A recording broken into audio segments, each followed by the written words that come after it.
Hey y'all, come on in, real deal. Come on in. Come on in. Excuse me, Captain. Hold on, y'all. Y'all come on in. My lights. Y'all come on in. Come on in, real deal. We got a live to watch. We got a live.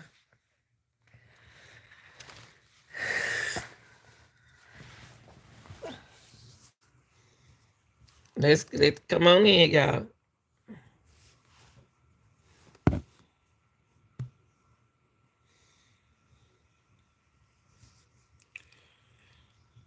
Gangster number one.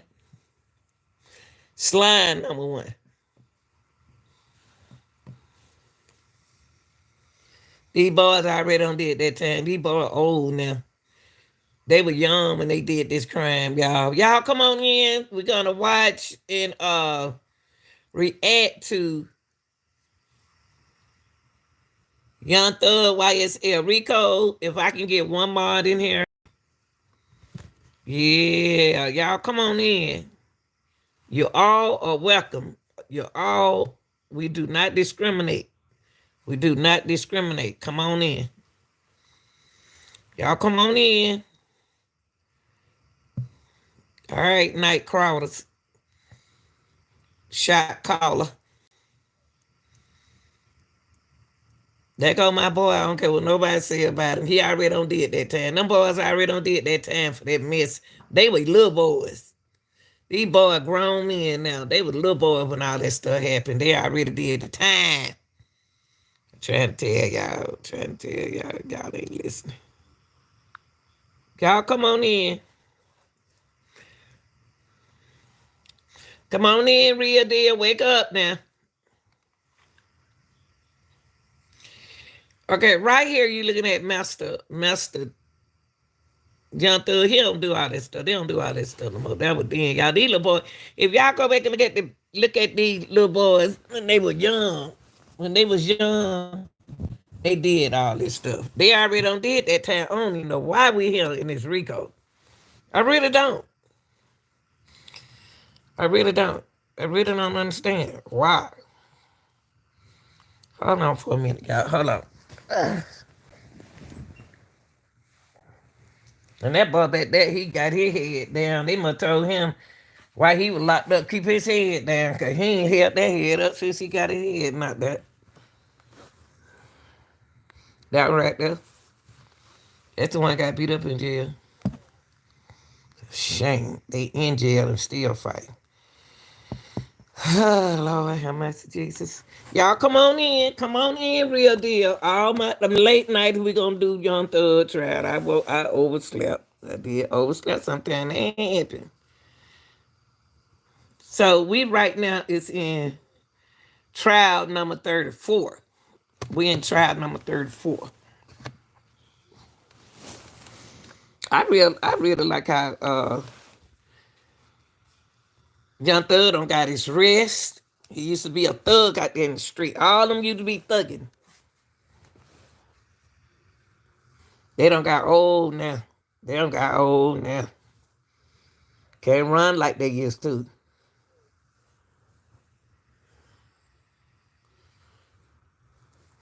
So court start in a minute. So what we're gonna do is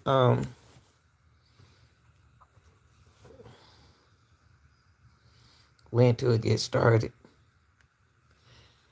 Those who haven't subscribed to the channel, join the channel. Y'all need some membership. Y'all get your membership for $4, just $4.99. Okay, not $10, not the $100 that y'all be giving everybody, not all that money y'all be giving people.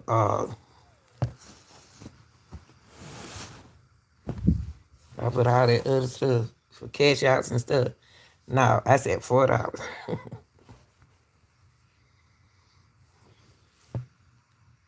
Just in case y'all didn't know about Young Thug. Young Thug is a diabetic. A lot of people don't know that. I know y'all don't care, but I'm just saying. You know what I mean? I'm just saying. He's a diabetic.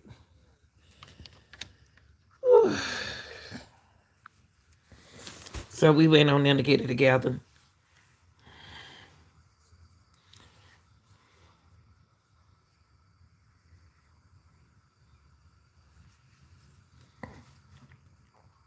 Excuse my appearance for the night. I get up early in the morning. Can't wait till I don't have to get up no more. But yeah, y'all, we gonna get in there. We gonna get in this. All them boys in that courtroom, y'all did all this. They did their time. They did it. They already did the time. Why are we here? Why are we here, Fannie Willis? And why are you there, Fannie? Okay?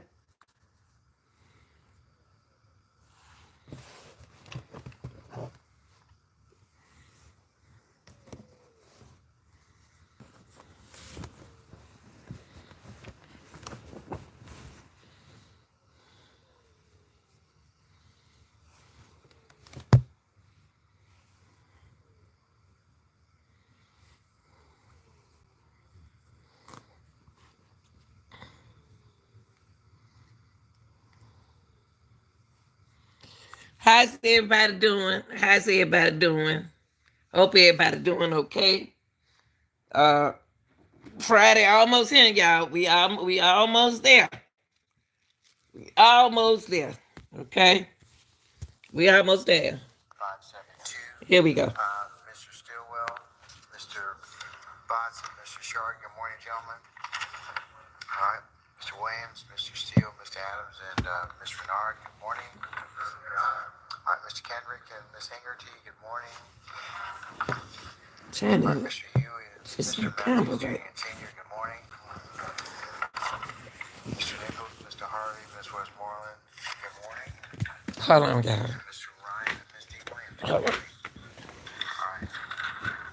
Ms. Love, Mr. Atkins, Mr. Brown, Mr. Smith, and Ms. Hill, good morning.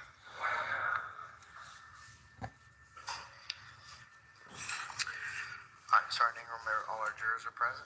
Yes, sir. Okay, is there anything I need to cover? Can I in here tonight to be a mod? Because my ladies already, they got to go to work in the morning.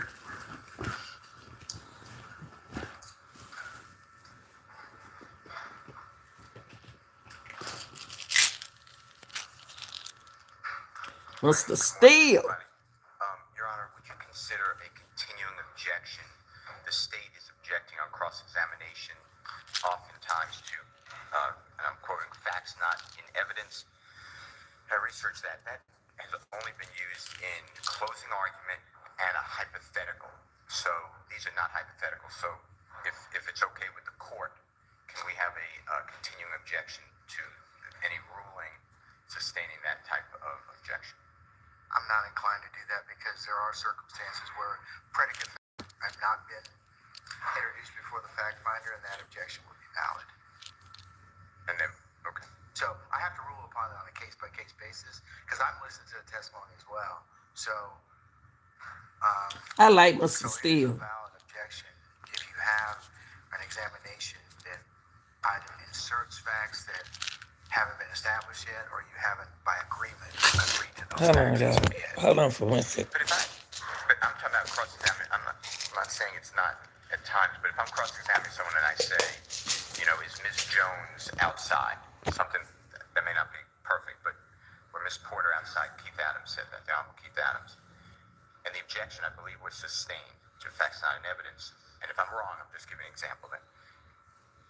On a cross-examination, the questioner, that's the whole point, can ask about things that were not in evidence. They, of course, have some sort of good faith belief, but they can ponder those questions. No one has to have it in evidence, otherwise we are tied to the federal rule of only things that came out on direct. No, because Georgia doesn't have a scope rule. So I'll consider it on a case-by-case basis, but... Okay. Well, thank you. That was it. All right. Thank you, sir. Okay. I'm so tired of looking at her. Go ahead, summon our jurors, please.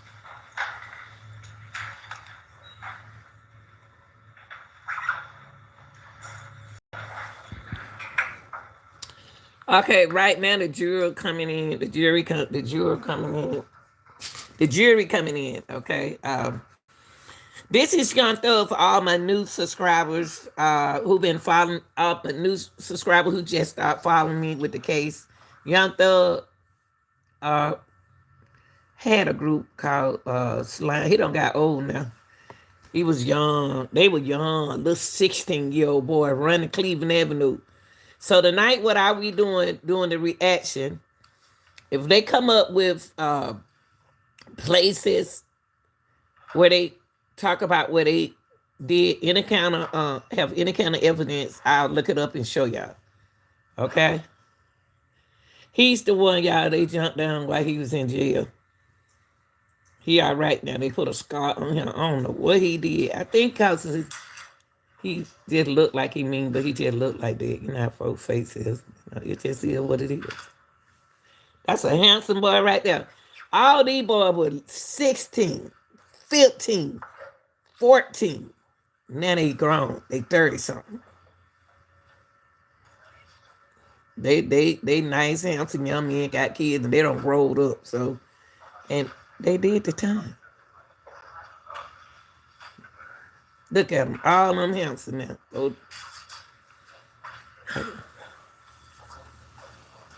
nice young men.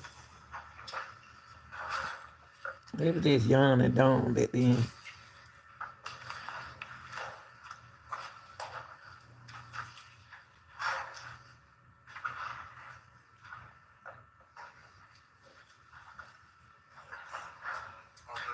All right, thank you, Sergeant. Ladies and gentlemen, please be seated.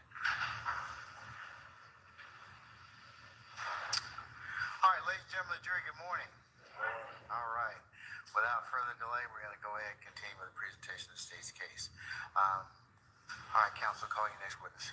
Good morning, Your Honor. The state at this time calls Gregory Piper to the stand. All right, summon Gregory Pfeiffer, please.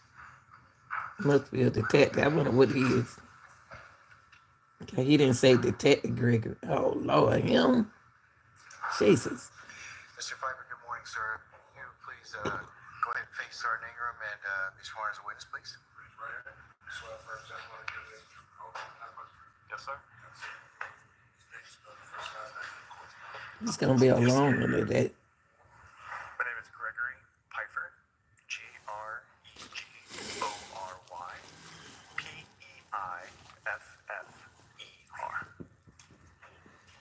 Good morning, Mr. Pfeiffer. Good morning. What you are not saying? I'm currently a forensic biologist. And where are you employed at in that capacity? I'm employed at the Bureau of Alcohol, Tobacco, Firearms, and Explosives, commonly known as the ATF. And what are your duties at the ATF?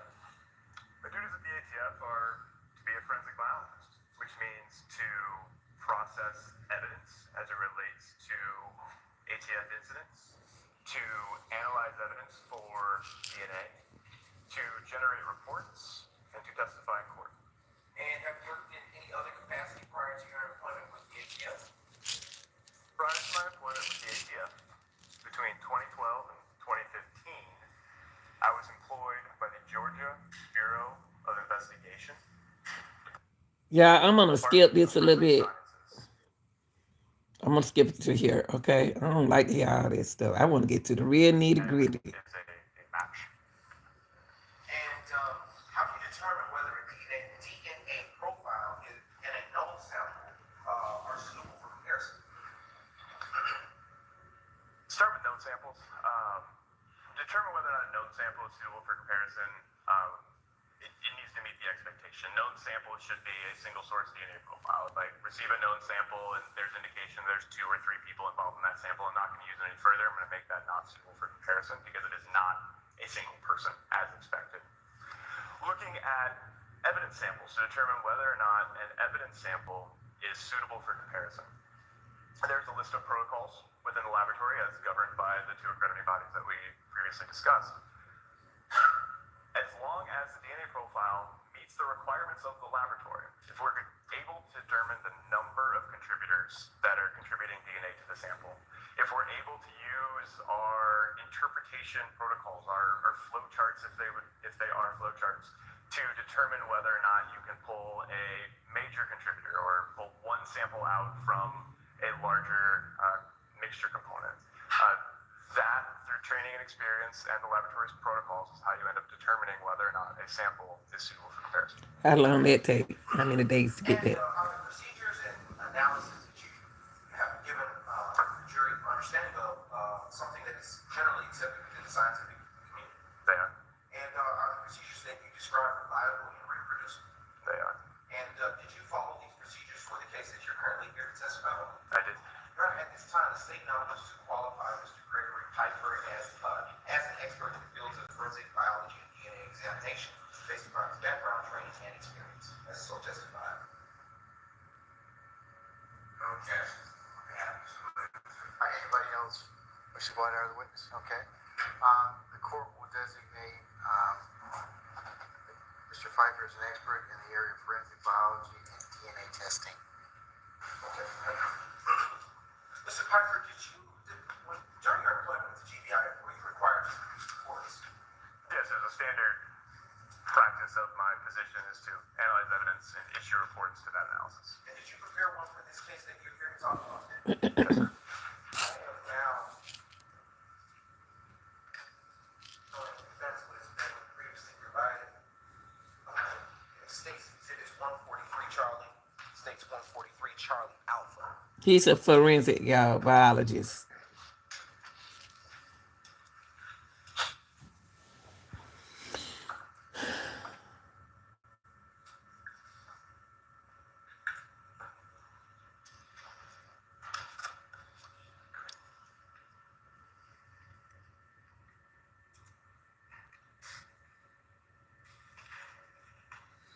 Come on, y'all. What we waiting on?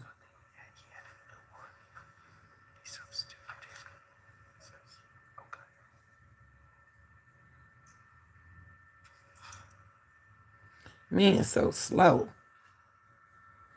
Oh, they got to show, demonstrate, not them, but they have to demonstrate what they're about to present in evidence.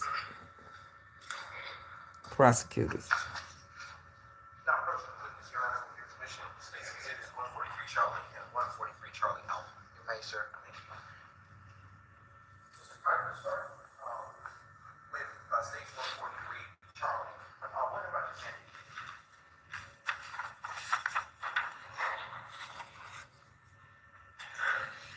This is a Georgia Bureau of Investigation, Department of Forensic Sciences official report to the analysis that I performed in this case.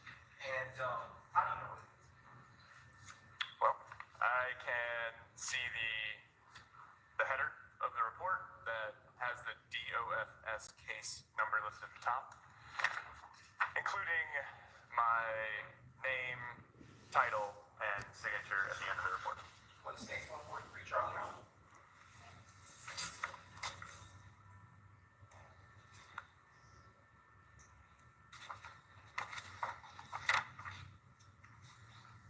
This document, 143 Charlie Alpha, is the Department of Forensic Sciences STR frequency report. In more simpler terms, this is the document that supports the statistical conclusion made and supported in this report. And how do you know that what is States 143 Charlie Alpha? I recognize it again by the header of the report. Why he standing in front of the camera? Laboratory information management system that it was inserted into the record by myself on April 2nd, 2014, and that the analyst of record on the document is Gregory Piper, which again is me. And has either exhibit States 143 Charlie or 143 Charlie Alpha been altered in any way? The state's exhibit number has been added to both documents. Your Honor, at this time, but other than that, it's materially the same way as you last prepared. Other than that, I see no differences. At this time, Your Honor, the state now wants to admit States 143 Charlie and 143 Charlie Alpha into evidence at this time. I'm on what I'm gonna do, real deal, I'm just gonna skip it just a little to get to the business, okay? Oh yeah, we gotta get right here now. I skipped it to Your objection take up the other issue later, but it will be Okay, we're gonna. at states 143 Charlie and 143 Charlie Alpha. Hold on. Okay, we're gonna look at this. Forensic examination, package of evidence from the agency. Item 3A, as noted on this report, was sub-designated from other evidence, and it is a Ruger 9mm firearm bearing the serial number listed here on the report, 302-44238. The next item of evidence is item. Hey y'all, just imagine that Young Thug. I like them young boys. Okay, they just young men. They got in trouble, and but if they did the time, they did wrong. They should did the time. But just imagine back then, Young Thug, all them boys carry guns at 16 and 15, as well as 14. Guns in the hand of young men like that. They old now. But back then, they was little teenagers. Just imagine what were their parents? They were surviving for their parents. That's what all it is. 4 is again a package containing evidence for forensic examination. The exact items or exact forensic examinations are listed on that line item. But it was then sub-designated as 4A, which is a Taurus 9mm pistol bearing the serial number TCX63132. The next item of evidence was Exhibit 5, again a package of evidence that was sub-designated as 5A, a Taurus 40 caliber pistol with the serial number of SAN 09791. The next 3 items of evidence are the DNA samples that we discussed earlier. Samples that were taken from a particular individual submitted to the laboratory as known samples. These are identified as items 6, 7, and 8. Item 6 are buccal swabs from one Frederick Prothrow. Item 7, buccal swabs from a Walter Murphy. Item 8 are buccal swabs from an Adrian Bean. So that was the evidence that the laboratory received from the Atlanta Police Department. The top of the evidence list, to reference that, we go back. These are items of evidence, as noted on the report, that were created by myself, Gregory A. Pfeiffer. They are exhibits 11 through 15. Exhibits 11 and 12 are swabs that were collected from items 4A and 5A, respectively. They are swabs of potential stain that were identified on the firearm that were outside of the requested examination, saved for future possible testing. Exhibits 13, 14, and 15 are saved DNA product, DNA extract. So I had more DNA that I needed for my testing. So we retained this within the laboratory. They are 13, 14, and 15 from items 3A, 4A, and 5A, respectively. I want to go back to a few things that you spoke about earlier during your response. When you say sub-designated, what does that mean? Great question. So, if we receive evidence that has multiple components inside of a single box, for instance, if there was evidence that came in that had a firearm, an ammunition magazine, as well as intact ammunition cartridges, it is easier for tracking throughout the laboratory and denoting where samples came from to sub-designate that evidence using letters in this instance. So 3A, for example, the firearm became 3A, and it is beyond my recollection for the ammunition magazine and the ammunition cartridges on what those are designated. We can speak directly to a subset of the evidence by sub-designating these numbers. And earlier you talked about a lockbox. Can you tell the jury why evidence might arrive in a lockbox? Yeah. So quite often, when state and local agencies need to deliver evidence to the state crime lab, there needs to be a a secure chain of custody from the submitter to the laboratory. There needs to be an interaction between those two entities. To facilitate that, you would need in-person interaction or a secure means of transfer. The secure means of transfer is what was used in the Georgia Bureau of Investigation via a lockbox.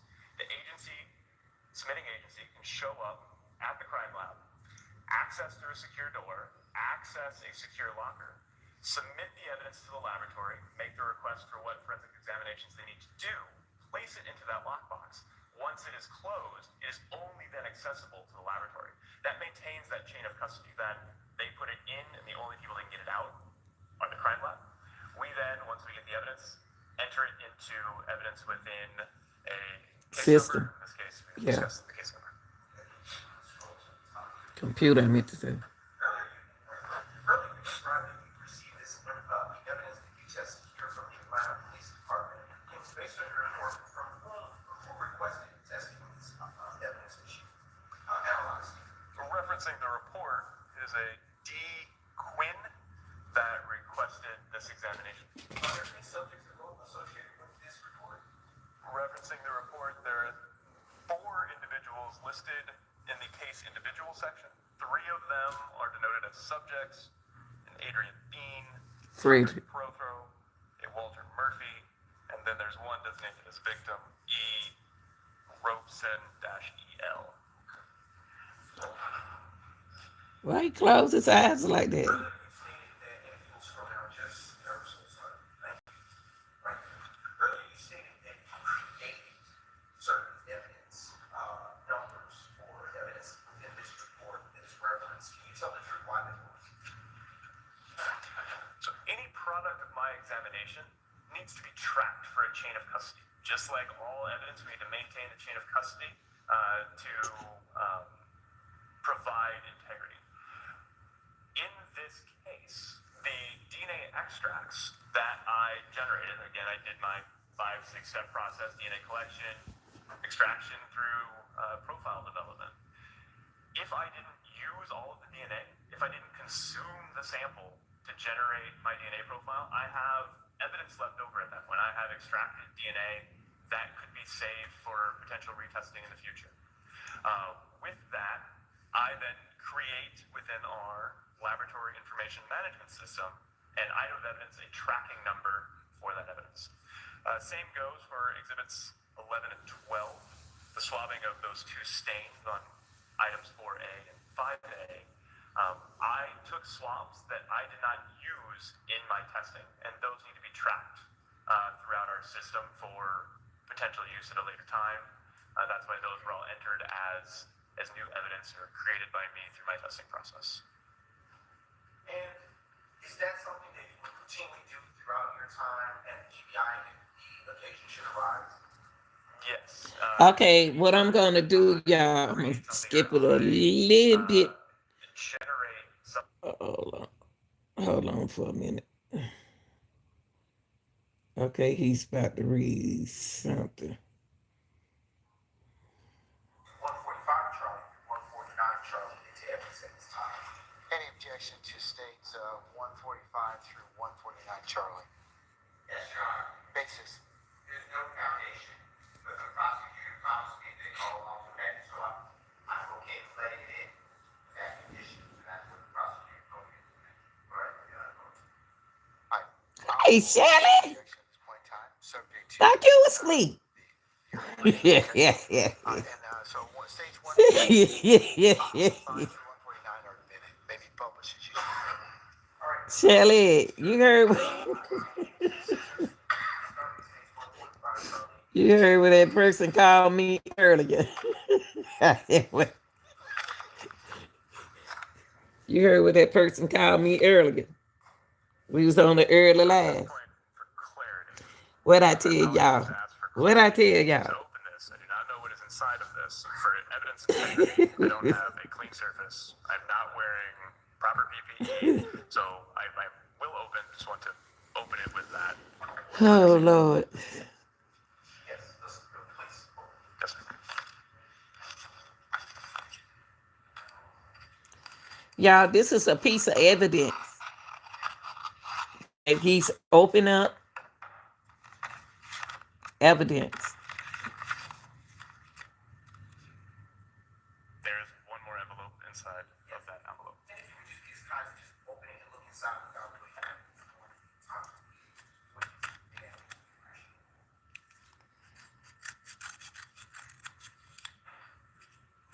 You got to look at your phone, sister. Oh, you was at work. Would you like me to remove the evidence?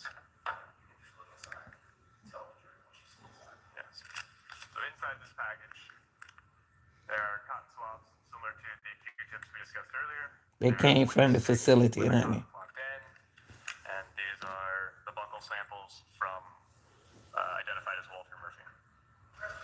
All right. Let's transition to State's Exhibit number 46, Charlie. So what he doing right now, y'all? He's opened up evidence from Walter Murphy, Freddie, and Adrian. I just don't remember their last name.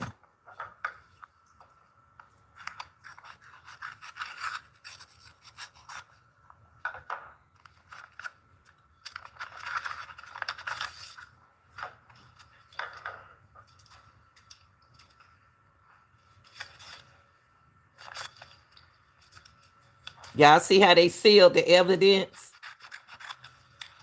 for court?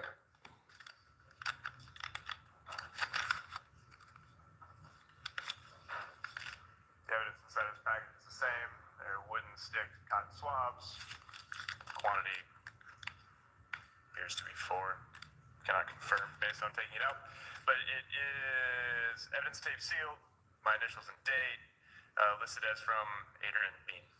I figure he gonna say Adrian. Would you do it and replace that, please? State number 47, Charlie.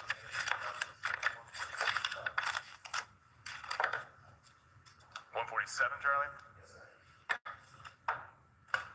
For the next, Next reference sample. That would be listed as 149, Charlie.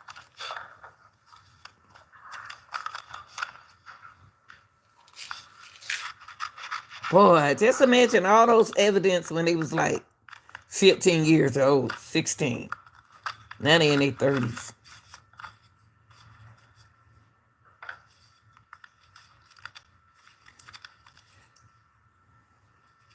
I wonder how they get away this far. They waited late to start a Rico. That's the wrong end.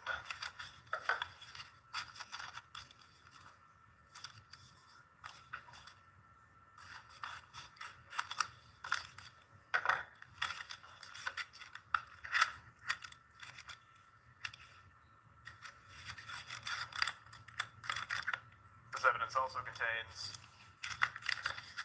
swab wrappers containing the swab sticks. Again, wooden stick, cotton end, identified as Frederick Prothrow. So he opened up.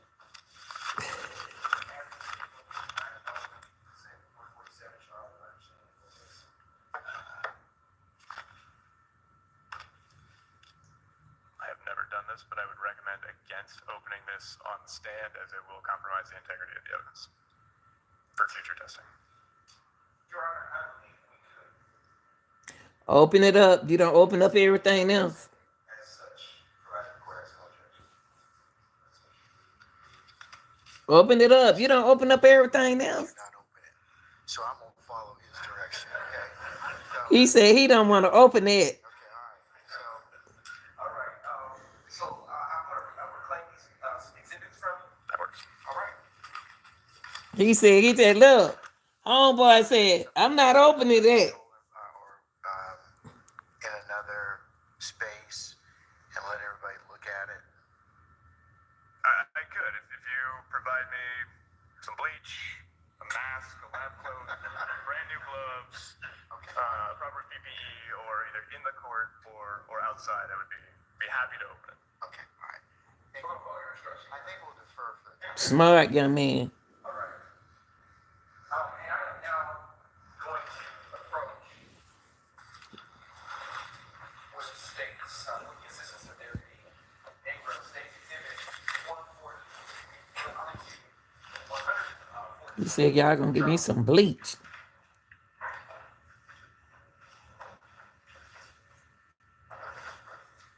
See, I don't blame him because that stuff old. So, Your Honor, I am going to allow the defense counsel to see states one. It's not safe for them people in there.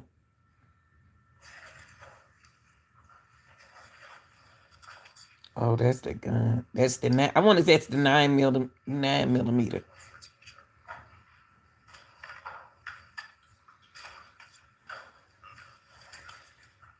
And they touching it with their hands.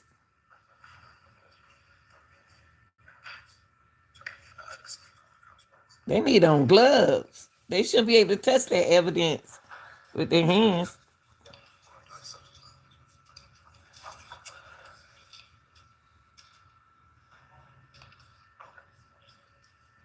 All three at one time.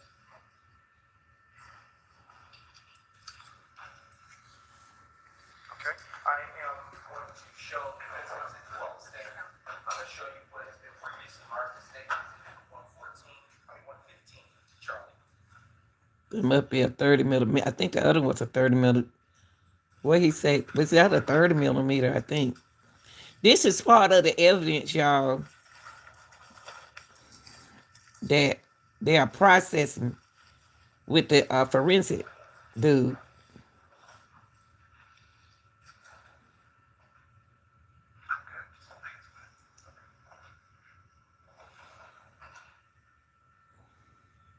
I am now going to show defense counsel the previous mark as well as state 116, Charlie.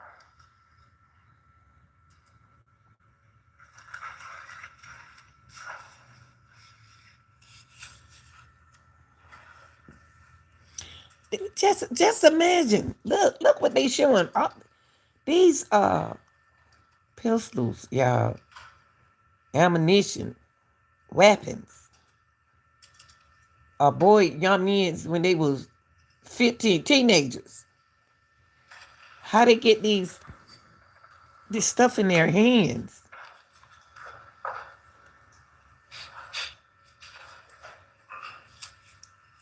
Starting with State's Exhibit 114, Charlie.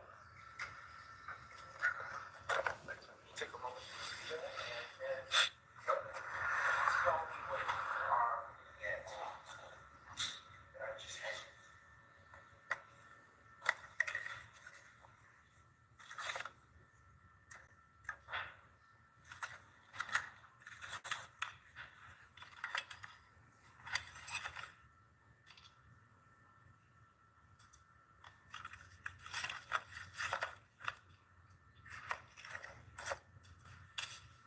This item contained in this box, 114 Charlie, is DOFS item number 3 in its entirety, which contains 3A.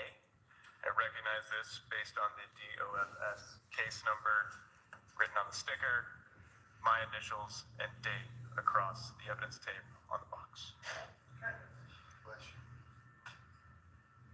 I am now going to reclaim from you States 114, Charlie. I'll show you what has been also remarked as States 115, Charlie, which has already been shown to defense counsel. And last, please open that and tell me what it is that I need.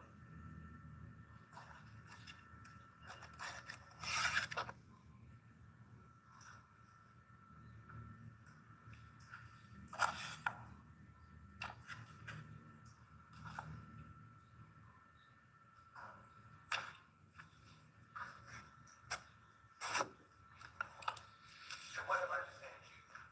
This exhibit 115 Charlie is DOFS case number, or item number 4, which contains item 4A. And what is item 4A? Item 4A is one Taurus 9mm pistol, A 9 millimeter pistol X631. in the hands of 15 years old. They was 15, 14, 16. I'm going to reclaim from you States 115, Charlie. And I'm going to I'm going to give you again States 114, Charlie. Can you tell me what's on the jury what is contained? What is the item that is contained? 114, Charlie. Is there an objection, Mr. Steele? What's your objection? I'll sustain the objection. You can just lay a little more foundation, okay? What is contained in stage 114, Charlie? I'll overrule that, okay? I'll overrule the objection, sir. Okay. Come on, Mr. Steele. You gotta be able to identify the item, okay? You may answer the question. 114 Charlie contains one Ruger 9mm pistol bearing the serial number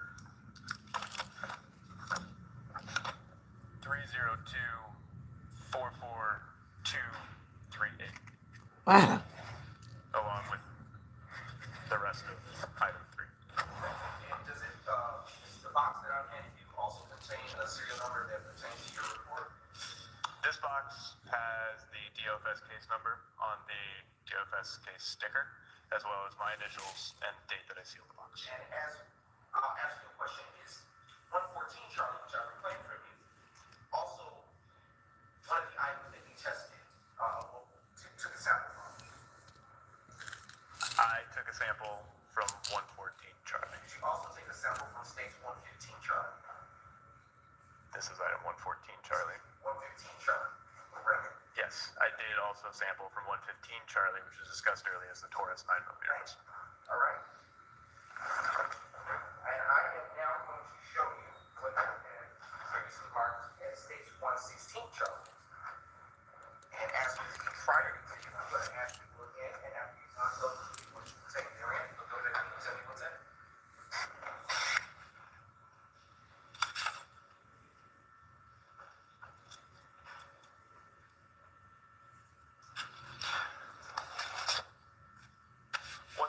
Charlie contains DOFS item number 5, which is one Taurus 40 caliber pistol.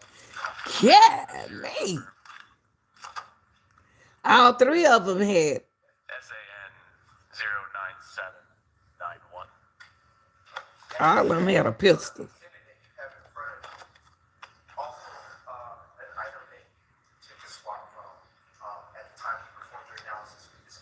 This is an item that I sampled from for this case. Wow. Little teenage boys protecting their family. That's how it was. Should have been in school somewhere.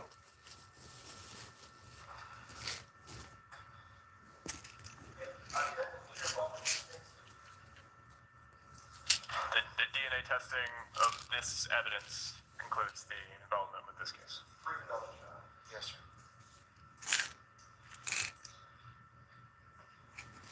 Don't need that, man.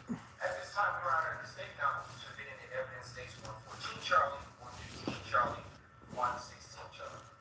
Any objection to states 114, 115, or 116 Charlie? You can renew your objection at that time. Okay, all right. That's fine. All right, states 114 Charlie, So we 115 Charlie, saw- 116 Charlie are admitted subject to additional foundation. So we saw three. Each one of the dudes had a pistol. With respect to your report, the analysis that you concluded, can you tell the jury what your conclusions were with respect to your testing?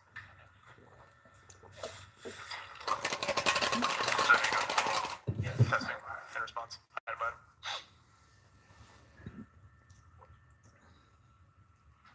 With this testing, we sampled the grips, the textured areas of the grips, and the trigger from each of the 3 firearms discussed earlier. DFS items 3A, 4A, and 5A. Grouping them for clarity, the DNA profiles obtained from 3A and 5A were not suitable for comparison. They were both at least 3 individuals contributing to the profile and were not suitable for comparison.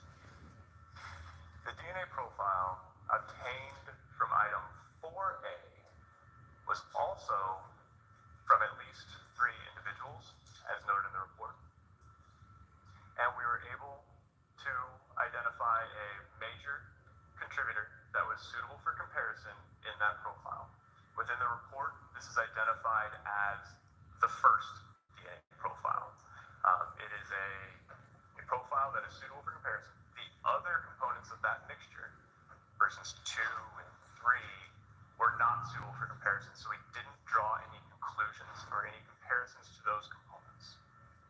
There was a comparison made to the major DNA profile from item 4A. We compared that DNA profile to the known standards from Frederick Prothero, from Walter Murphy, to Adrian B. The comparison showed that Walter Murphy was a possible contributor to the major component DNA profile obtained from item 4A. Wow. The other 2 individuals were excluded as possible contributors. What? So that means that Frederick Prothero and Adrian Bean were excluded as contributors to the major component of item 4A. Okay. The weight of that association, or the statistical number that accompanies that statement that Walter Murphy was included as a possible contributor, is this. Assuming the major component is a single contributor, the probability of randomly selecting an unrelated individual within population is 1 in 5 trillion Caucasians and 1 in 230 billion African Americans. What? Earlier, you stated just a few moments ago that they were not suitable for comparison to future works. Can you tell the jury what you meant by that? Sure. A profile is either suitable for comparison or not suitable for comparison based on the laboratory's protocols and the analyst's training and experience. For example, if there is a 4, 5, or more individuals contributing to a DNA profile, the complexity is just far too great for the DNA analyst to make associations to that profile. If there isn't enough information within a DNA profile to draw conclusions, that profile is also not suitable for comparison. And so in this case, with items 3A, the DNA profiles obtained One from person. 3A and 5A were not suitable for comparison based on the laboratory's protocols and my training and experience. Why is he standing in the way? Was there, and in the process of your analysis, was there something that was suitable for comparison?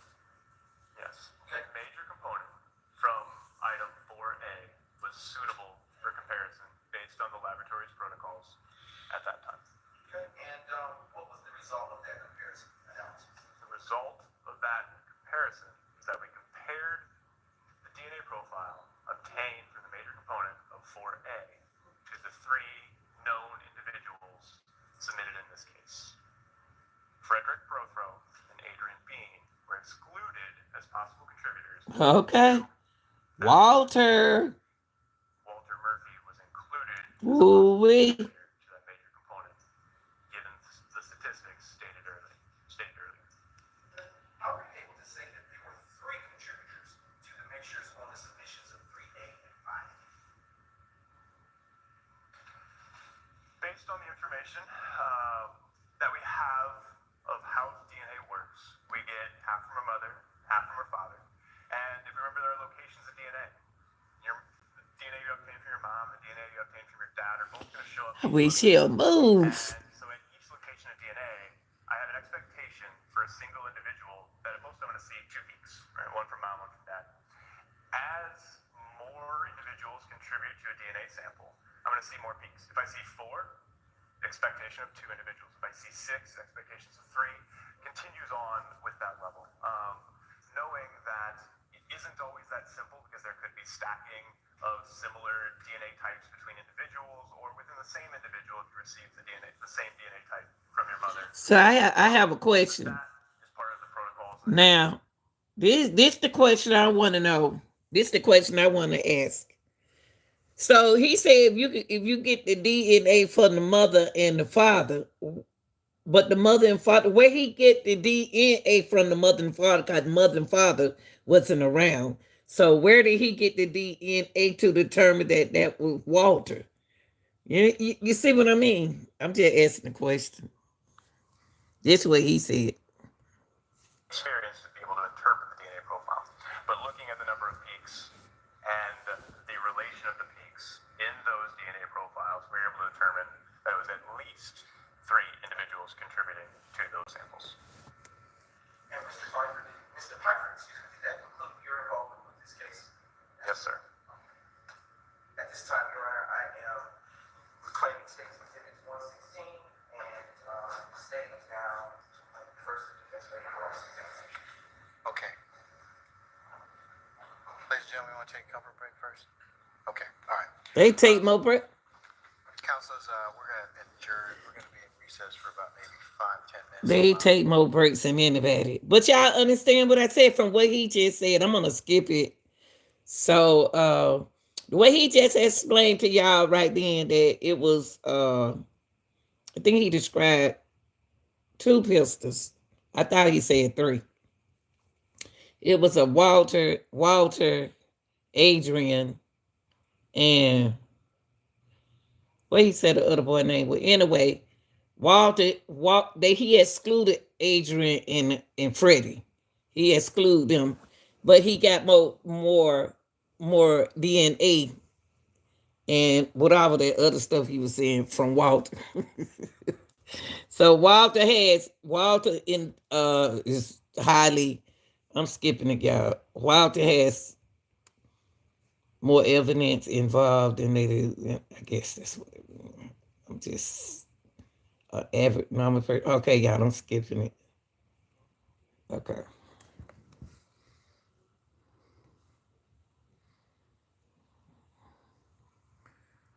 Hold on. Oh, yeah, they got Mr. Steele up here, honey. Here we go. That person, DNA, the known sample, was excluded from the major contributor on that item. Is that fair to say?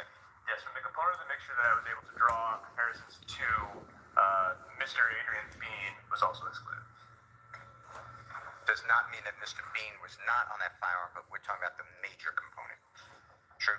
That is correct. No assumptions or comparisons were made to the additional contributors beyond, as the report identifies, I think it's the major component. Mr. Murphy. The sample. Oh, you too, Shelley. Mr. Murphy. I want to thank you, Doctor. Your Honor, thank you so much. All right, any further examination? I did not even yet. And you know what? Shelley, it's in these cases like this, in a case, you really have to pay attention to what they said. See, I'm glad you thought like I did. I was for what he was saying. You needed to parent the father and the mother. See, that's what Mr. Steele about to get him. They about to question him because they heard what you and I heard. Watch this. All right, Mr. Matthews. Mr. Pfeiffer, good morning, sir. Good morning, sir. I just have a few questions. You talked about touch DNA. With respect to touch DNA, can you explain to the jury what exactly is the DNA material or life material that is in the hand that is transferred to items? So touch DNA is sort of a catch-all biological material in which we haven't otherwise characterized. So we have serology tests for serology meaning bodily fluids for blood, semen, and saliva to determine those types. Touch DNA is a category for oftentimes a low-level DNA that we don't have otherwise characterized.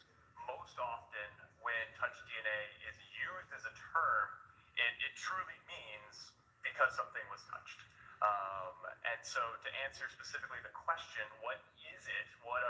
Where's the DNA come from when we talk about touch DNA? So throughout the day, your epithelial cells, which is a scientific word for the cells that make up the skin of your hand, those end up falling off or being pulled off off. So if you think of, like, if you're sandpapering and you end up sandpapering your hand, you can feel like a little bit of your skin actually come off. So those would be the cells that we're looking at. But that's a natural process throughout the day, depending on how long it is from the time in which you wash your hands and the time you touch something. You may have a different amount of DNA that's left behind. But not only the DNA contained within cells is present in touch DNA. Sometimes there's non-cellular DNA or cell-free DNA that's the cells already been lysed and there's just DNA on your hand. Or you may have touched something else and picked up that DNA from touch. Is it possible to leave the cell from the hand on a door handle of an automobile? Yes, it is. Anything that we touch, anything we come in contact with throughout the entire day, your cell phone, the door, the railings, all have the potential for leaving touch DNA behind. How about a cell phone? Yes. He just said that. I believe you said a ring? A ring. Yes, I would actually expect quite a high level of DNA on the ring that I'm currently wearing. Look, why is he standing up there? You know, people like that at some crazy. He said anything you touch. So if anything you touch, that's what he talking about. Touch DNA. Golly. Come on now. Don't look dumb. How about, I think you testified earlier about a handgun, correct? Yes. Handguns are something that you would touch. How about how about a jacket? Touch. Yes. Where would the cellular evidence be transferred if you were wearing a jacket?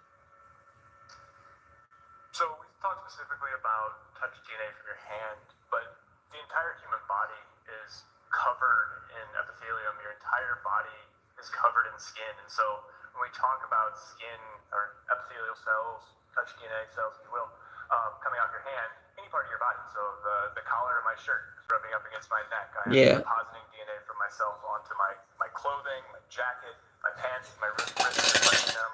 Anything that we come in contact with, it's not limited to the hands. It could be your forehead if you're leaning up against a wall. You could deposit from your person to an item.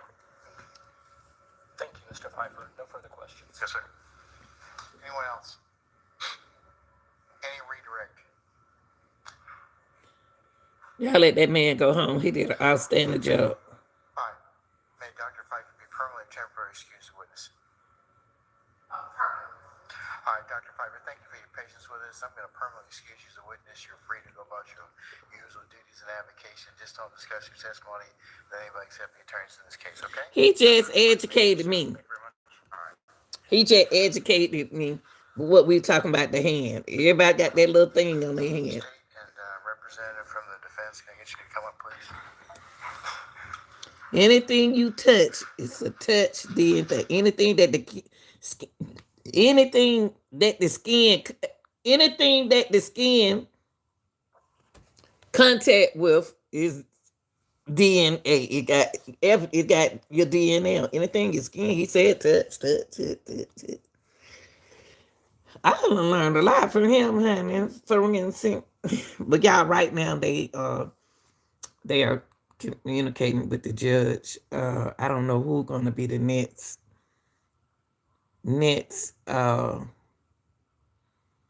witness in this case, but Mr. Greg Pfeiffer is a biologist. You're the one who just left a few minutes ago. All right, let's see.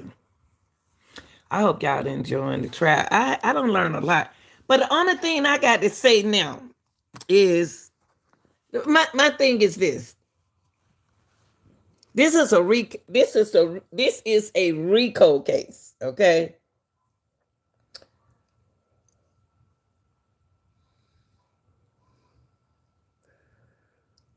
These boys were 15, 14, 16, and then they 34. Okay. Most of those boys did these times. They did their times. So why are we here? Why are we here? They did their time already. Now, what it could do in this case is I don't want to say demote time because that's not the right word. I don't think. Um, Time can be whatever. Y'all guys got to help me with this because I ain't never been locked up. It could take away from the time they'd already did. You know, that's the only way I can see this Rico going like this because they already did their time.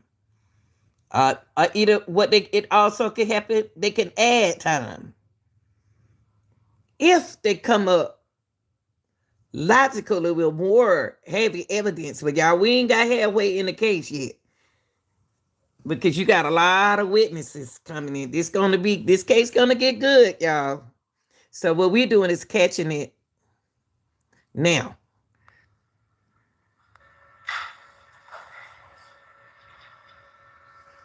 Catching it now. Birdman, you got Lil Wayne, you got all them people about to be in this thing. This case gonna get good.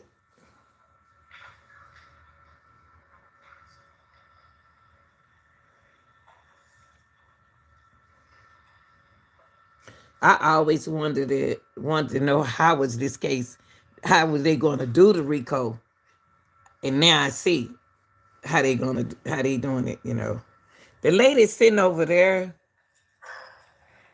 she the one that the lady said, the company said they weren't gonna pay her anymore.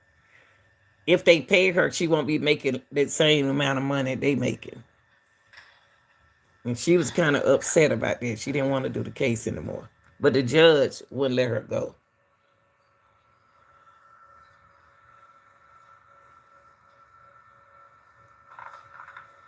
Oh, let me skip that, baby. Y'all sitting in here doing this. No, we got some. Now, who is he?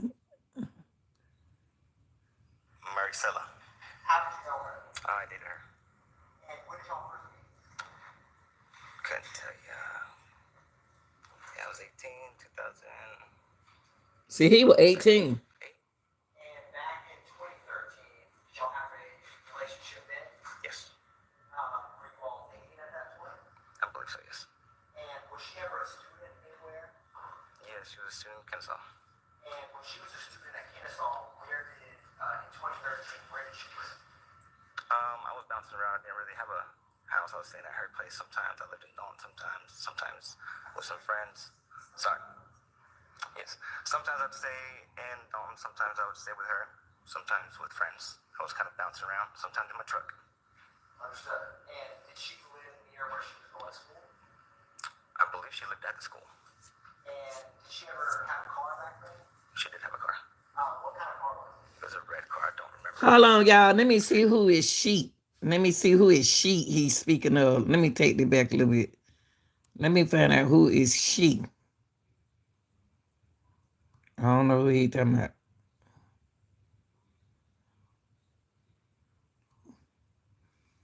I gotta find out because I don't want to get lost.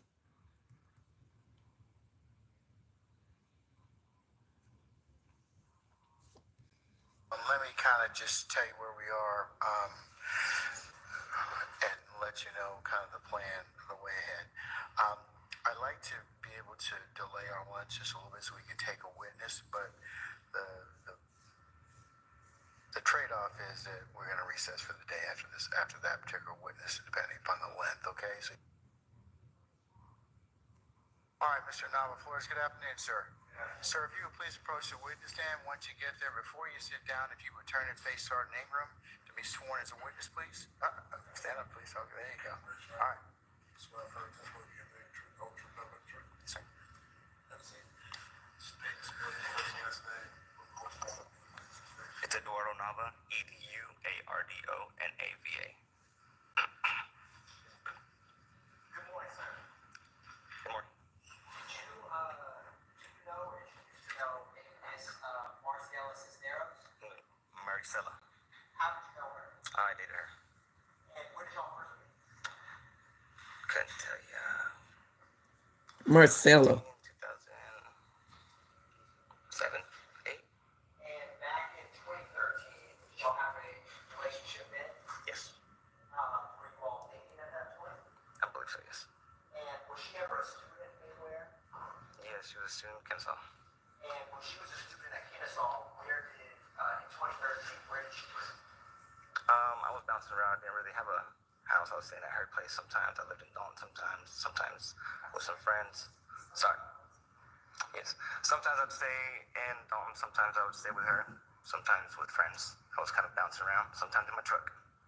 Understood. And did she live near where she was going to school? I believe she lived at the school. And did she ever have a car back then? She did have a car. What kind of car was it? It was a red car. I don't remember exactly what model or make. Did you have a car back then? I did not have a car. Would you ever use her He had a truck. I would borrow her car, yes. And on September 11th, 2013, can you describe how that day started? I think it started normally. I think I needed to borrow the car. I don't think I needed it, but she let me borrow the car. I dropped her off at school, and I took off from there. And when you dropped her off at school, did you have anyone with you? No, I don't believe I did. Did you ever pick anyone up? I don't exactly know how I met with Brian, but yes, And what is Brian's last name? I believe it's Branson. And how did you know him? I knew him for a couple of years. I don't exactly know how I met him.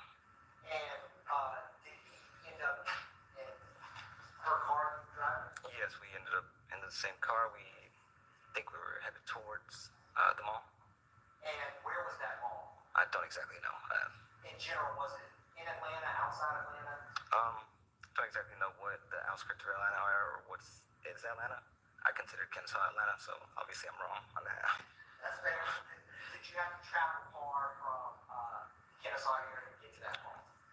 I don't exactly know how long I've been driving. Hold up, y'all. Hold up. Man, come on, man. Come on. You know Kennesaw is to. Come on now, don't get on this stand acting like that. Don't do that. Don't do that. Kennesaw is Kennesaw. And after y'all were at the mall, did y'all ever go anywhere else? After that, we wanted to get some weed. I think Brian knew exactly where to get it, so he led me to the place. And did he ever speak to anyone over the phone when you were with him? I'm not exactly sure if he spoke with anybody. So did he give you directions to where you were going? Yes. And when you got there, have you ever been that area before? No. Do you know where that area is? No. Did Brian give you the address of where? No. When you got there, what did you see? What was the location for all driving? A gas station. And when you got to that gas station, did Brian speak with anyone, whether in person or on the phone? I don't think he spoke with anybody. After that, what did y'all do at that gas station initially? We waited for a minute. And what did you do after waiting at the gas station? We left that gas station. Where did you go? We went to where he knew where to get some weed. And how close was it to that gas station? I'd say about 15 minutes, 10 to Look, y'all. He the dude. I believe he the dude. This dude right here. I believe he the dude that Mexican girl got on the stand and said that him and dude wrecked their car, or either that at the gas station where he about to say is up there with Young Thug them. His crew, they was selling weed at. That's where he about to go get some weed from. Brian about to take him there. minutes. And when you got there, was it a house, an apartment? Where was this location going? I believe it was a house. I don't think there was anything else connected to it. Maybe a subdivision, but I don't think it was. I think it might have been a house. And when you all arrived, were you still driving at this time? I believe I was driving, unless he took over at the gas station, but I'm pretty sure I was driving. And did Brian did Brian direct you from the gas station to that house? Right. And when you got there, what did you see? I just saw a normal house, so we parked and got out. Was anyone outside when you arrived? I don't know if anybody was outside at the moment, but I think shortly after we arrived, And did you ever go inside the house? I might have stepped in for a second. And who did you see when you were inside? There was maybe, couldn't tell you the exact number, but there was a few people. And At this point, there were some outside, some inside. had you ever seen any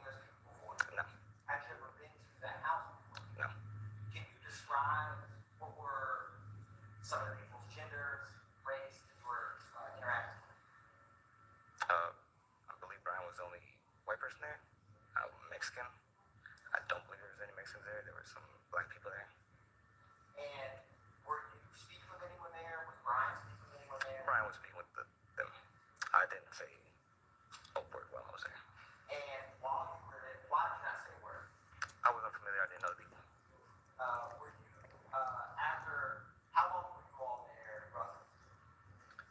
After we showed up until we left, Yes. a good hour or two. Did you, ever get what you were looking for? No. Did, where was your car once you went inside the house? It was in the driveway. And, did anything ever happen with that car? While it was in the driveway? Correct. No, it stayed in the driveway. Did anything happen with the car while you were at his house? Yes, it was apparently borrowed. How did it get, as you say, borrowed? What do you mean by that? I don't exactly know how this happened. I do remember being really faded, kind of in and out of what I would say consciousness. I was pretty messed up, trying to look for the next high. I don't really recall what the conversation was, but someone had mentioned that they needed a car, to borrow a car. Didn't expect mine to be borrowed. Next thing I know, my car's gone.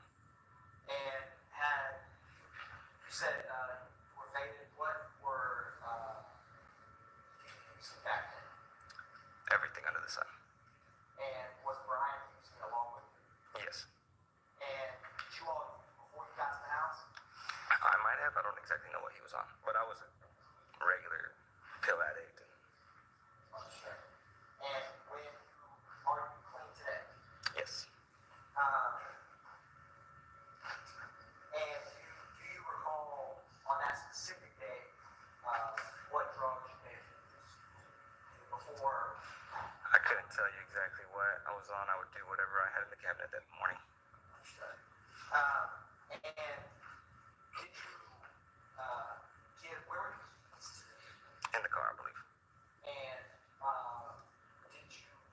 where were you when other people that wasn't you, Brian, got in the car?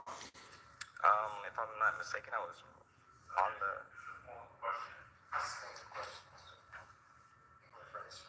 Thank you, Your Honor. Somebody else who was not Brian who ever get in that car? Did someone else other than Brian or me get in the car? I believe someone had to get in the car for it to leave. Yes. And where were you when they got in the car? I believe I was in between, inside and outside, maybe on the steps. Did you see them get in the car? Don't exactly remember seeing them, but I've seen it pull off. And do you remember after this speaking with anyone in the Atlanta Police Department? If I'm not mistaken, we left the place just because we weren't getting anything, and it had been a good minute, so we left. Closest place we could have possibly went to was towards maybe the gas station that we were at, and that's about what happened. We just left. I'm going to come back to where we were, but after all of this, do you ever remember Speaking with yes, I think he was a detective that was around the car whenever I showed up to it. And it was the same day that you arrived at the house, September 11th? Right, it was the same thing. And it was Detective Quinn in Atlanta Police Department? I stand objection. Was it Detective Quinn that you spoke with in the Atlanta Police Department? I cannot recollect. Do you remember speaking with him that day? I do not know who Mr. Quinn is. But did you speak with a detective on scene about the car? Yes. And was this, when you were speaking with him, was this before or after the car was borrowed? This was before or after, sorry. And when you gave him that statement, do you remember speaking with him in that moment? Yes. And did you, when you spoke with the detective,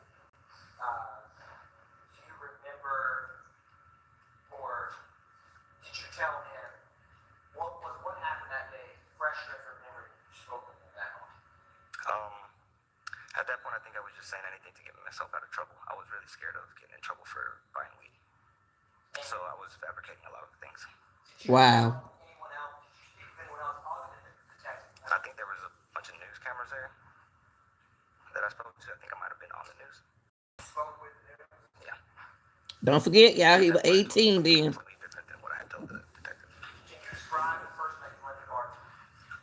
I did not lend the car to anybody. I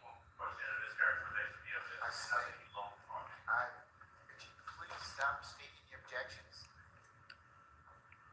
It's objection basis. I don't need an explanation, Mr. Adams. Did you ever loan the car to anyone, Mr. I stand the objection as a form. Was that car ever loaned to someone by you? No.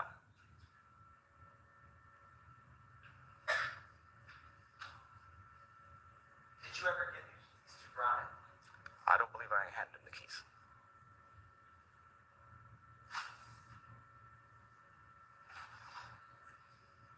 So you left the keys in the car and went on the porch? When you spoke with Detective Quinn, Objection. basis. Your Honor, may I close the basis, sir? Objection. Facts not an evidence. Form of the question. Your Honor, this is hold on. I stand as the form of the question. When you spoke with the law enforcement officer, did you tell him that you gave the keys to Brian Ransom that day? I could have said a number of things that were not true. Yes, you know something. Did you tell the law enforcement officer that you gave the keys to Brian Ransom on September 11th? I do not recollect. What do you remember? Did you let Brian Ransom borrow your car? Objection. Answer. I'm all over the objection, Mr. Adams. What was the question? While you were at the house, did you let Brian Ransom borrow your car? I don't think I let him borrow the car. I didn't let anybody borrow the car. Do you recall telling Detective that you let Brian borrow your car? I do not recollect that. What do you remember? How many, did you see anyone who went into your car? I did not. I stand the question.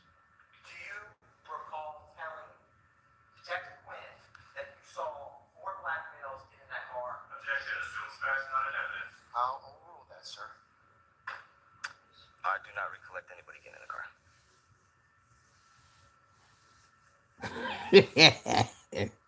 How long did you stay at the house after your car left that location? It had been about 2 hours. Do you recall telling Detective Quinn that it was about 3 to 4 minutes before that car left? And you heard police sirens? No, I do not. No, it was a good bit. I'm gonna tell you what he did. He wanted some drugs, and he let them borrow that car for a minute. Cause they gave him what he want. He don't want to admit that. That's what he did with his girlfriend's car. First see that car again after it left the house. After Allegedly. the house, yes, I saw that where it was wrecked. How did you know where to go? We just went to the nearest gas station. Do you recall telling Detective Quinn that you heard police sirens and followed him to the car? No, once we started walking, we saw all the police, and luckily we were already out, and we felt something was wrong, so we went towards where they were going. Coincidentally, they were going the same way that the gas station was at. Your testimony that coincidentally y'all had walked to the car.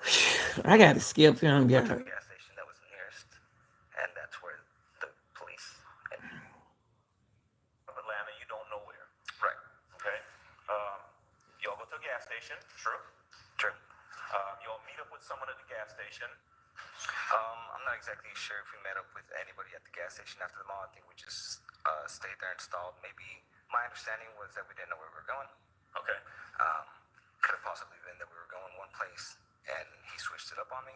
Okay. At that point, it could have been a number of things of why we were there. I didn't ask questions. Like I said, I was sitting there nodding out on the car, Okay. Okay. ready for him. Go from the gas station. You end up at a house. All right. No one forced you to the house, right? No one came and kidnapped you from the gas station and said, "Hey, come on over to the house," right? No. Y'all end up at the house because y'all are there looking to buy some drugs. Right. True. Y'all get to the house. Y'all are there trying to get some drugs. At some point, I heard you say you're kind of faded. You're in and out of it. Right. The car leaves at some point, right? Right. You don't know what the circumstances were under the car leaving, right? Right. You asked a lot of questions about the men getting in the car, the males getting in the car. You don't know who got in the car. I do not know who got in the car. I did not see that. Okay. So, Brian is there too, Ransom, right? Right. Car goes at some point in your head, you're like, car ain't here. Better go find a car. Right. I don't exactly know how long it was before someone needed to borrow a car and it leaving. But I do remember it was a question, and maybe since it didn't leave right away, I didn't really think that it was going to be my car that they were taking. Okay. So once I noticed that it was leaving, I definitely asked You Brian trade the if car in for everything was drugs. okay. Okay. At some point, you and Brian, I think, end up going down to the gas station, right? Right. Okay.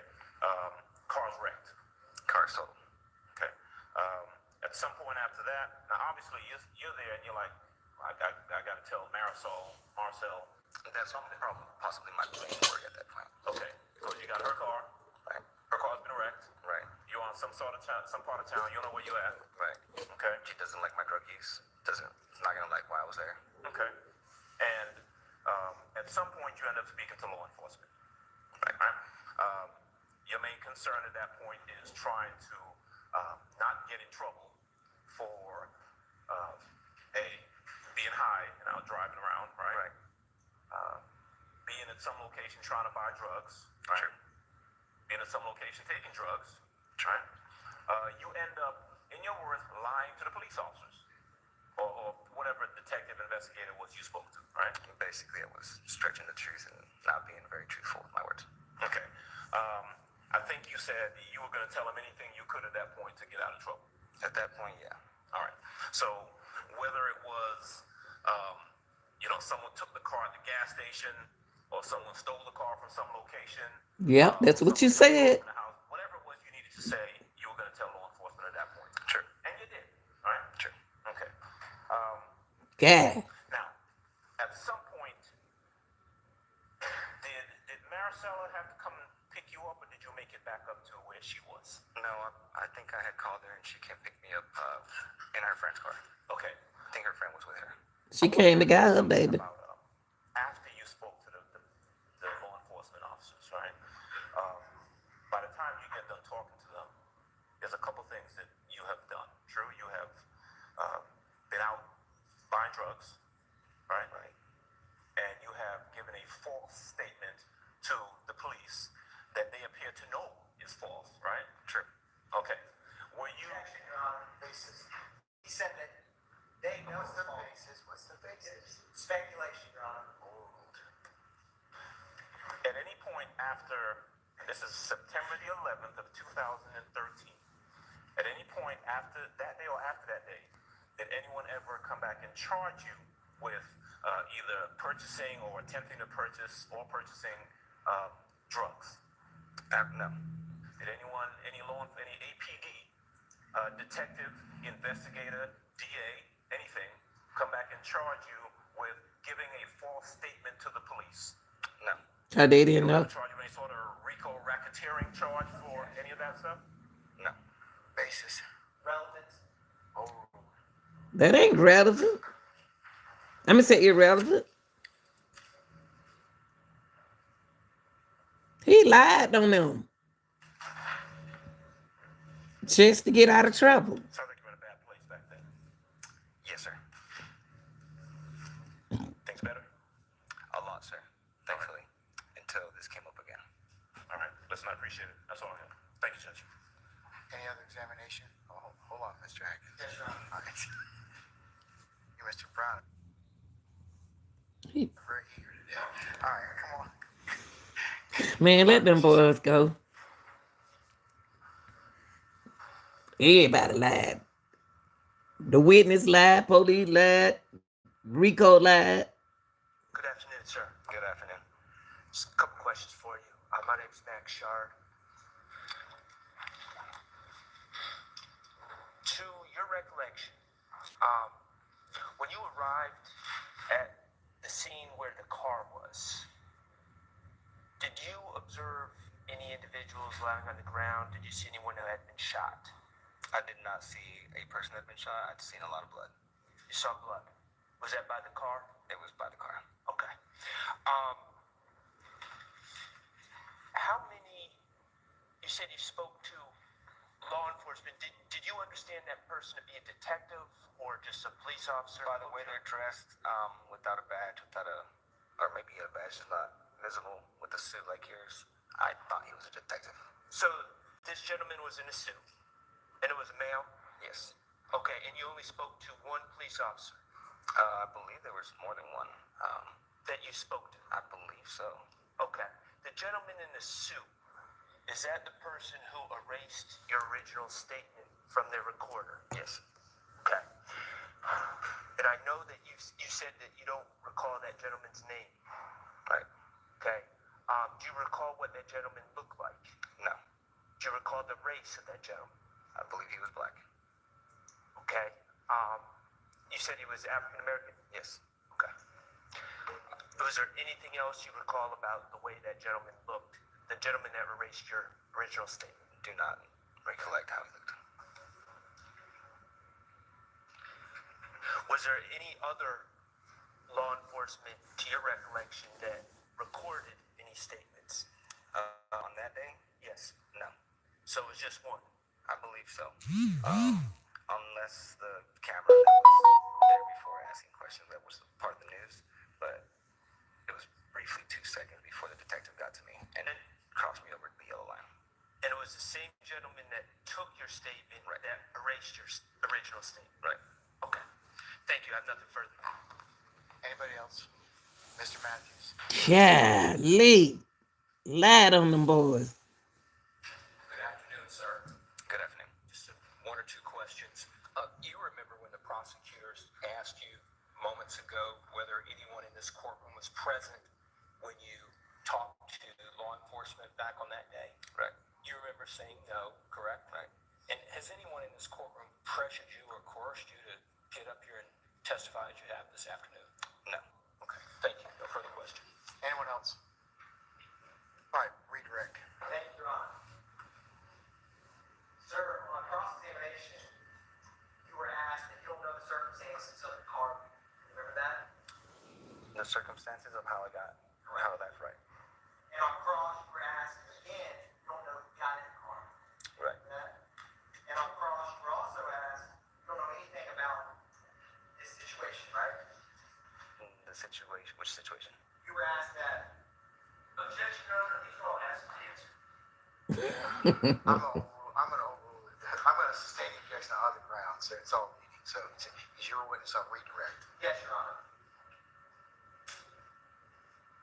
When you spoke with, what exact location were you at when you spoke with the detective? I was beside the car.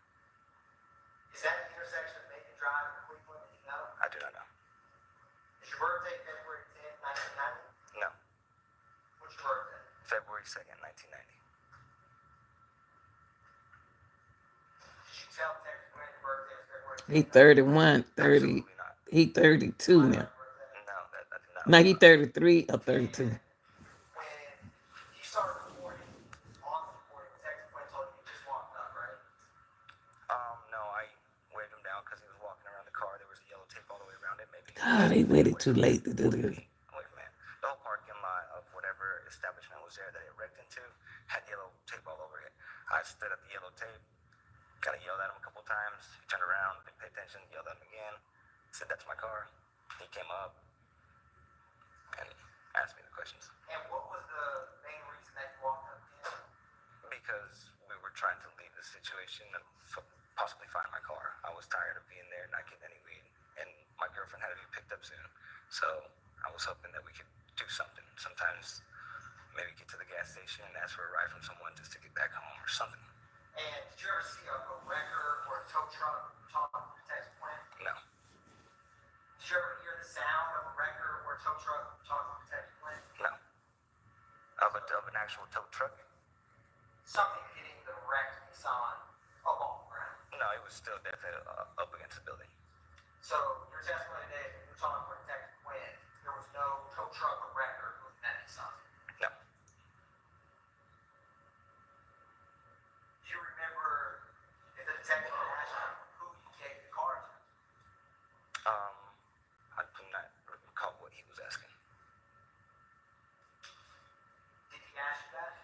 I don't recall that. And after he asked you that, you recall what your answer was? I don't recall answering that question. You told him you didn't give your car to anyone except Brian and your friend? I could have made that up as far as giving Ooh. the car. I didn't let anybody borrow the car. I'm not asking you what you said in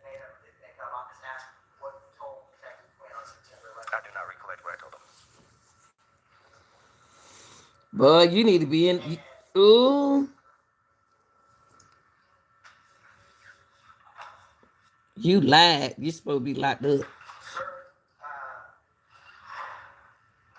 whose idea was it to borrow? Who brought it to your? Did anyone ever bring it to your attention that that car needed to be borrowed? No, I just overheard. Did you tell Detective Quinn how you came to know that that car needed to be borrowed? I do not recall. Tell him what I told. You didn't tell Detective Quinn that Brian told us some guy told him to borrow the car? I do not recall that. No, that sounds a little fabricated. Did the officer you were speaking with ever tell you to cut to the chase? I don't believe so. I mean, he was being pretty blunt and pretty blunt with his words. He was being pretty cool. Wasn't really being too professional. Tell me that the first thing was bullshit. That we need to get our story straight and get it right. So So you're saying that the detective realized your initial statement of the car being stolen was as you say? Objection of speculation. I stand the objection. Your testimony just now was that, in your impression, when the detective said what you just told us a couple minutes ago was bullshit, what did you mean that to me when he told you that? Did you think he believed your first story? Objection of speculation. Hold on. I stand to form the question. You can rephrase it. Sir, when you speak with someone and they tell you that what you just told me was bullshit, how do you take that just as a person? as a person, if I'm lying, I understand that and I take it as I'm taking bullshit. And if I'm not lying, I say that they're full of bullshit. If someone tells you that, or you tell someone that, does that mean that what they just told you you don't believe or you do believe? Possibly that I don't believe. Now, did you ever get lost when you got in Brian Road to his house? I felt like I was lost the whole time. Did you know? Okay. Over the course of the past number of months or past couple of years, anyone ever? I mean, you live somewhere. You have a home, right? Now I live with my girlfriend, yes. Okay. Anytime over the course of the past few months, anyone come to your house to attempt to interview you there at your house? Not personally my house. They have came to my mom's. They have came,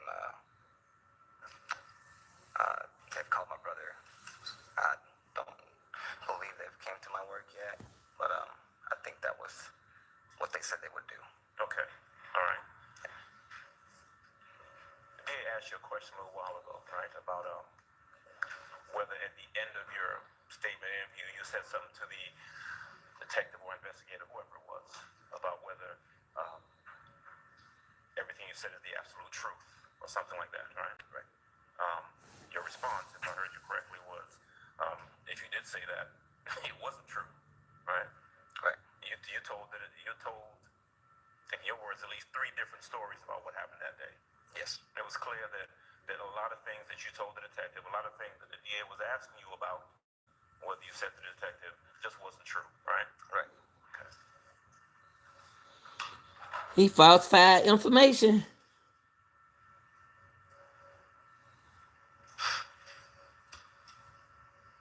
Didn't do no camera time. Have any idea what happened with the car once it left your presence until you saw it again? You don't know what happened, right? I have no idea. You're not able to tell this jury from any personal knowledge that, hey, this person got in the car or that person got in the car or the car went here or what happened. You don't know anything about that.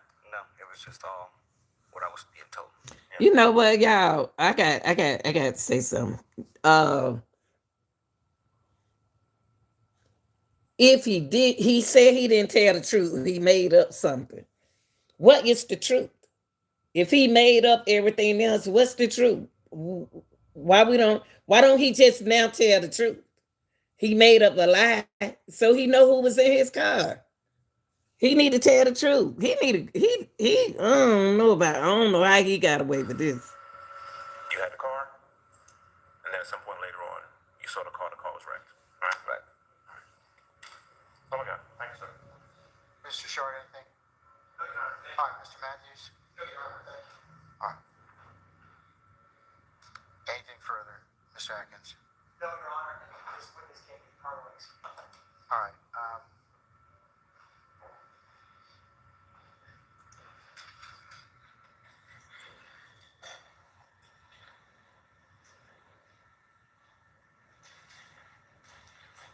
Okay, Mr. Nava Flores, we're going to permanently excuse you as a witness. You're free to go about your usual duties and avocation.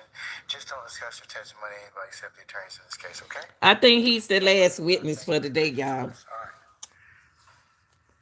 So what we're gonna do is we're gonna he getting ready to dismiss the jury. So what we're gonna do is we're gonna sum up what they went over today. Today they had the biologist Gregory Pfeiffer testified as the forensic scientist. He the one did the evidence on the guns, on the pistols.